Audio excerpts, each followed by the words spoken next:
현명한 노후를 위한 이런 사람은 지금 당장 멀리하세요.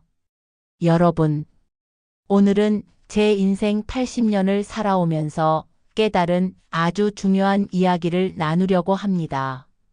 우리 인생에서 만나는 수많은 사람들, 그 중에는 우리에게 기쁨과 행복을 주는 사람도 있지만 반대로 우리의 삶에 독이 되는 사람들도 있습니다. 제가 겪었던 경험과 주변 어르신들의 사례를 통해 주변에 두면 절대 안 되는 사람들의 특징과 현명한 사람이 단번에 인연을 끊는 사람들에 대해 말씀드리겠습니다. 우리 나이가 들수록 남은 시간이 점점 소중해집니다. 그래서 누구와 시간을 보낼지가 더욱 중요해지지요. 오늘 이 이야기가 여러분의 남은 인생을 더 행복하고 평화롭게 만드는 데 도움이 되길 바랍니다. 항상 돈을 빌리는 사람들. 제 첫 번째 사례는 항상 돈을 빌리는 사람들에 관한 이야기입니다. 1960년대 후반, 제가 40대였을 때의 일입니다. 당시 저는 작은 철물점을 운영하고 있었습니다. 동네에서 꽤 오래 장사를 했기 때문에 단골 손님도 많았고 이웃들과의 관계도 돈독했습니다. 그 중에 김 씨라는 분이 계셨어요. 처음에는 작은 액수를 빌려갔다가 곧바로 갚았습니다. 다음 주에 꼭 갚을게요 라며 약속을 잘 지켰지요. 하지만 시간이 지날수록 빌려가는 금액은 커지고 갚는 날짜는 계속 미뤄졌습니다. 어느 날은 아이 학비 때문에 급하다고 했고 또 어느 날은 병원비가 필요하다고 했습니다. 사정이 딱해 보여서 계속 돈을 빌려주었지만 결국 3년 동안 갚지 않은 채 동네를 떠나버렸습니다. 이런 사람들의 특징은 처음에는 작은 금액으로 신뢰를 쌓고 점점 금액을 늘려간다는 것입니다. 그리고 항상 그럴듯한 이유가 있습니다. 하지만 결국 그들은 갚을 의지가 없는 경우가 대부분입니다. 우리 동네 박 할머니도 비슷한 경험이 있으셨어요. 친척이라는 이유로 계속 돈을 빌려주셨는데 나중에는 명절에도 얼굴을 비추지 않았다고 합니다. 결국 가족 간의 관계까지 깨지게 된 거죠. 돈 문제는 인간관계에서 가장 예민한 부분입니다. 한두 번은 이해할 수 있지만 계속해서 돈을 빌리는 사람은 여러분의 친절을 악용하는 것입니다. 이런 사람들은 단호하게 거절하고 필요하다면 인연을 끊는 것이 현명합니다. 항상 비판하고 부정적인 사람들. 두 번째로 조심해야 할 사람들은 항상 비판하고 부정적인 사람들입니다. 제 친구 중에 최 씨라는 분이 계셨습니다. 우리는 50년 넘게 알고 지냈는데 그분은 항상 누군가의 단점을 지적하고 비판하는 사람이었어요. 처음에는 그저 솔직한 성격이라고 생각했지만 시간이 지날수록 그의 부정적인 에너지가 저에게도 영향을 미치기 시작했습니다. 그 사업은 절대 성공 못해. 요즘 젊은 사람들은 다 틀렸어. 세상이 왜 이렇게 망가졌는지 모르겠네. 항상 이런 말을 듣다 보니 저도 모르게 세상을 부정적으로 바라보게 되었습니다. 그러던 어느 날 제 손자가 저에게 할아버지, 요새 왜 이렇게 부정적인 말씀만 하세요? 라고 물었을 때 큰 충격을 받았습니다. 그 이후로 최 씨와의 만남을 줄이기 시작했습니다. 그리고 놀랍게도 제 마음이 점점 가벼워지는 것을 느꼈습니다. 연세 드신 우리들은 젊은 시절보다 건강에 더 신경 써야 합니다. 몸의 건강도 중요하지만 마음의 건강은 더욱 중요합니다. 항상 비판하고 부정적인 사람들은 우리의 마음에 독을 퍼뜨립니다. 우리 동네 이 할머니는 매일 아침 공원에서 운동하는 모임에 참여하셨는데 한 회원이 항상 불평불만을 늘어놓자 결국 모임에 나가지 않게 되었다고 합니다. 나중에 다른 모임을 찾아서 참여하니 매일이 즐겁고 활기차다고 하셨습니다. 부정적인 사람 한 명이 모임 전체의 분위기를 망칠 수 있습니다. 이런 사람들과는 정중하게 거리를 두는 것이 좋습니다. 약속을 자주 어기는 사람들. 세 번째로 주의해야 할 사람들은 약속을 자주 어기는 사람들입니다. 1980년대 초반 제가 정년퇴직 후 작은 텃밭을 가꾸고 있을 때의 일입니다. 같은 동네에 사는 정씨라는 분과 함께 주말마다 산책을 하기로 약속했습니다. 처음 몇 번은 잘 지켰지만 점점 오늘은 좀 바빠서 몸이 안 좋아서 등의 이유로 약속을 취소하기 시작했습니다. 처음에는 이해해 주었지만 나중에 알고 보니 다른 사람들과 약속을 잡아놓고는 더 좋은 제안이 들어오면 이전 약속을 쉽게 취소하는 사람이었습니다. 약속을 지키지 않는 것은 상대방을 존중하지 않는 행동입니다. 특히 우리 나이에는 만남 하나하나가 소중합니다. 약속을 자주 어기는 사람은 여러분의 시간과 정성을 가치 있게 여기지 않는 것입니다. 우리 경로당에서도 비슷한 일이 있었습니다. 회장을 맡으신 분이 자주 모임에 늦거나 오지 않아서 결국 다른 분으로 교체되었습니다. 약속을 지키는 것은 기본적인 예의이자 신뢰의 바탕입니다. 항상 자신의 이야기만 하는 사람들. 네 번째는 항상 자신의 이야기만 하는 사람들입니다. 제 아내가 돌아가시고 혼자 지내던 시절 노인정에서 만난 송씨라는 분이 계셨습니다. 처음에는 말동무가 생겨서 반가웠습니다. 하지만 시간이 지날수록 대화가 아니라 일방적인 들어주기가 되어갔습니다. 그분은 자신의 자녀 자랑, 과거의 성공 이야기, 건강 문제 등 항상 자신의 이야기만 했습니다. 제가 말을 시작하면 잠시 듣는 척하다가 다시 자신의 이야기로 돌아갔지요. 어느 날 제 손녀가 대학에 합격했다는 기쁜 소식을 전하려고 했는데 제 말이 채 끝나기도 전에 자기 손자 이야기를 시작하더군요. 그때 깨달았습니다. 이것은 대화가 아니라 독백이라는 것을. 진정한 대화는 주고받는 것입니다. 나이가 들수록 자신의 경험과 지혜를 나누고 싶은 마음이 커지지만 상대방의 이야기도 귀 기울여 들어야 합니다. 우리 동네 장 할아버지는 이런 말씀을 자주 하셨습니다. 두 귀와 한 입을 가진 이유는 말하는 것보다 듣는 것이 두 배는 중요하기 때문이야. 항상 자신의 이야기만 하는 사람들과는 깊은 관계를 맺기 어렵습니다. 항상 남을 이용하려는 사람들. 다섯 번째로 조심해야 할 사람들은 항상 남을 이용하려는 사람들입니다. 1990년대 중반 제가 70대였을 때입니다. 아파트 단지에 새로 이사 온 오씨라는 분이 계셨어요. 처음에는 매우 친절하게 인사하고 말도 잘 걸어주셨습니다.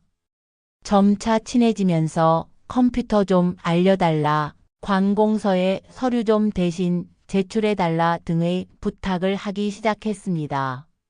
제가 컴퓨터를 다룰 줄 알고 아직 거동이 자유롭다는 것을 알고 나서부터였죠. 처음에는 기꺼이 도와드렸습니다.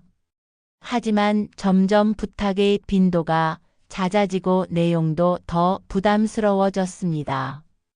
은행에 가서 대출 상담을 받아달라, 집 수리할 때 감독을 좀 해달라 등. 그러다 우연히 다른 이웃들과 이야기를 나누면서 알게 되었습니다. 오 씨는 새로운 이웃들에게 접근해서 도움을 받은 후 더 이상 이용 가치가 없다고 판단되면 관계를 끊는 패턴이 있다는 것을요. 이런 사람들의 특징은 처음에는 매우 친절하고 호감형이라는 것입니다. 하지만 관계의 목적이 순수한 우정이 아니라 자신의 필요를 채우는 데 있습니다. 우리 동네 황 할머니는 비슷한 경험을 하셨다고 합니다. 교회에서 만난 신도가 처음에는 신앙 얘기를 나누다가 나중에는 보험과 건강식품을 판매하려고 했다고 하셨어요. 결국 교회까지 옮기셨다고 합니다. 나이 들수록 우리는 더 현명해져야 합니다. 누군가 갑자기 친절하게 다가온다면 그 의도를 한 번쯤 생각해 보는 것이 좋습니다. 늘 자신이 피해자라고 생각하는 사람들. 6번째는 늘 자신이 피해자라고 생각하는 사람들입니다. 제 친구 중에 강 씨라는 분이 계셨습니다. 그분은 항상 자신이 불운하다고 생각했어요. 자녀들이 찾아오지 않는 것도, 건강이 좋지 않은 것도, 경제적으로 어려운 것도 모두 남의 탓이나 사회 탓이었습니다. 내가 이렇게 된 것은 다 자식들이 효도를 모르기 때문이야. 정부가 노인들을 제대로 돌보지 않으니까 이렇게 된 거지 등의 말을 자주 했습니다. 처음에는 그분의 어려움에 공감하고 위로해 드렸습니다. 하지만 시간이 지날수록 모든 대화가 불평과 원망으로 가득 차게 되었습니다. 강 씨와 비슷한 환경에 있지만 전혀 다른 태도를 가진 이 씨라는 분도 계셨어요. 이 씨는 비슷한 어려움에도 불구하고 긍정적인 태도를 유지했습니다. 내가 할 수 있는 일을 하자, 아직 건강하게 걸을 수 있어, 감사하다 등의 말을 자주 하셨지요. 두 분을 지켜보면서 깨달았습니다. 환경이 아니라 태도가 우리의 삶을 결정한다는 것을요. 늘 피해자 의식에 사로잡힌 사람들은 결코 행복해질 수 없습니다. 그리고 그들과 가까이 지내다 보면 우리도 모르게 그런 사고방식에 물들게 됩니다. 우리 세대는 어려운 시대를 살아왔습니다. 하지만 그 어려움을 어떻게 바라보느냐가 우리의 노년을 결정합니다. 남의 비밀을 쉽게 퍼뜨리는 사람들. 7번째로 주의해야 할 사람들은 남의 비밀을 쉽게 퍼뜨리는 사람들입니다. 2000년대 초반 저는 아내가 돌아가신 후 건강 문제로 어려움을 겪고 있었습니다. 그때 노인대학에서 만난 임 씨라는 분에게 제 건강 상태와 경제적 걱정을 털어놓았습니다. 얼마 지나지 않아 동네 사람들이 저를 걱정스러운 눈으로 바라보기 시작했고 심지어 제 자녀들에게까지 연락이 갔다는 것을 알게 되었습니다. 임 씨가 제 이야기를 여기저기 퍼뜨린 것이었습니다. 비밀을 지키지 못하는 사람은 신뢰할 수 없는 사람입니다. 우리 나이에 마음을 터놓을 수 있는 친구는 큰 재산입니다.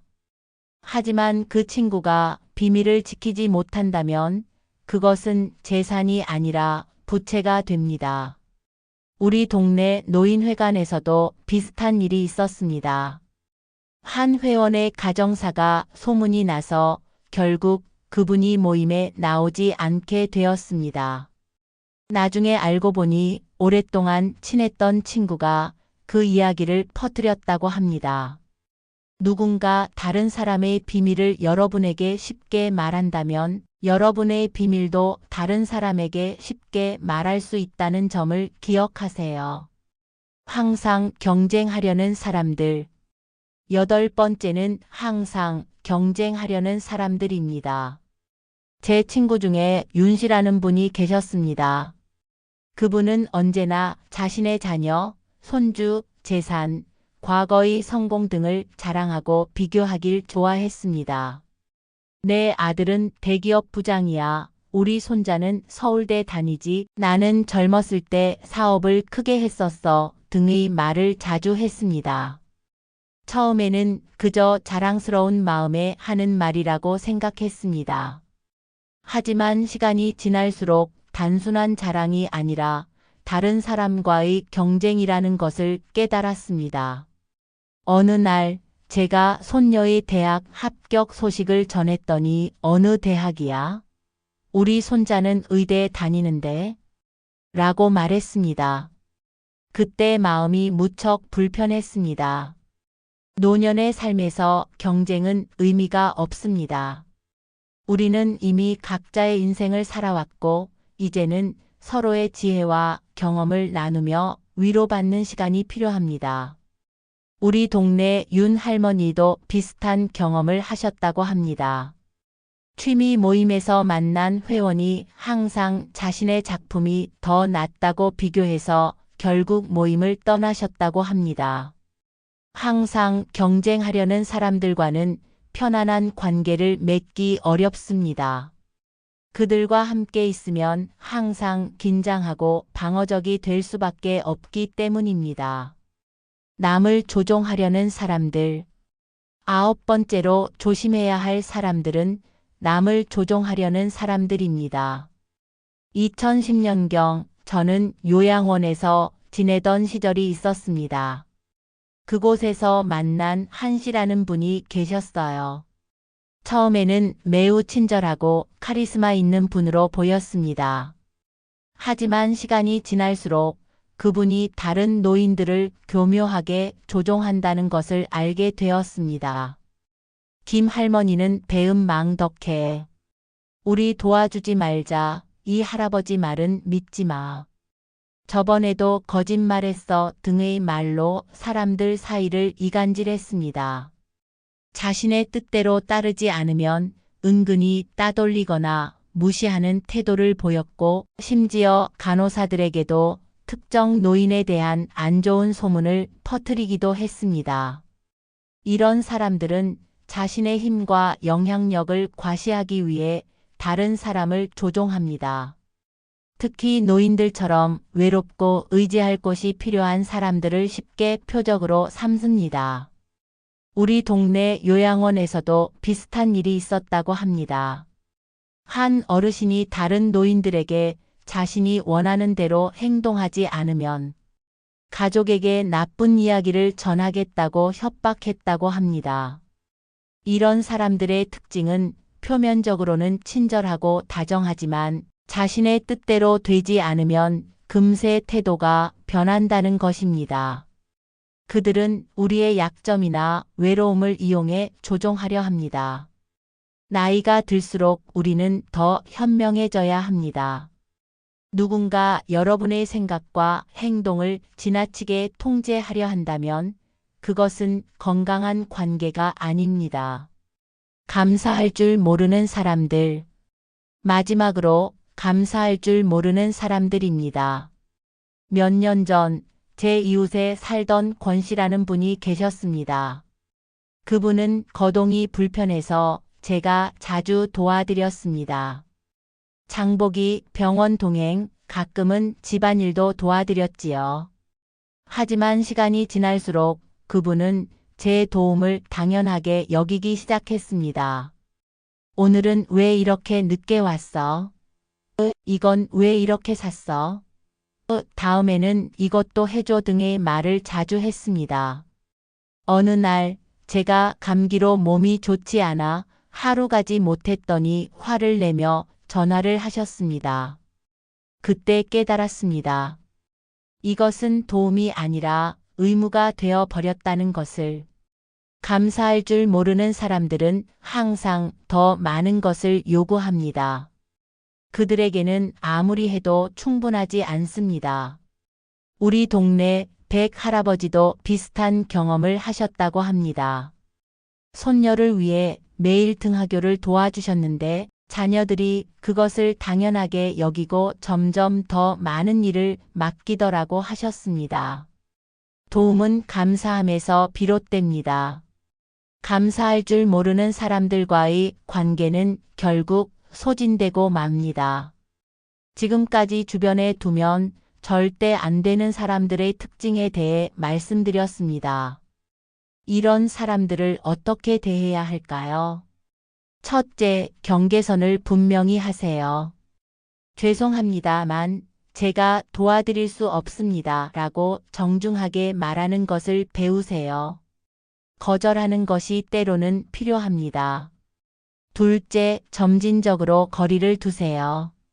갑자기 관계를 끊는 것이 부담스럽다면 만남의 빈도를 서서히 줄여나가는 방법도 있습니다. 셋째, 필요하다면 단호하게 인연을 끊으세요. 여러분의 평화와 행복이 가장 중요합니다. 넷째, 좋은 사람들과의 관계에 집중하세요. 우리의 시간과 에너지는 한정되어 있습니다.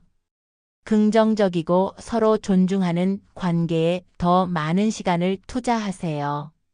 다섯째, 자신을 소중히 여기세요. 여러분은 존중받을 가치가 있습니다. 여러분을 소중히 여기지 않는 사람들에게 시간을 낭비하지 마세요. 20대에 100명의 친구가 있다면 60대에는 10명의 진정한 친구만 남습니다. 80대가 되면 아마 3-5명으로 줄어들 것입니다. 하지만 그것으로 충분합니다. 숫자보다 질이 중요합니다.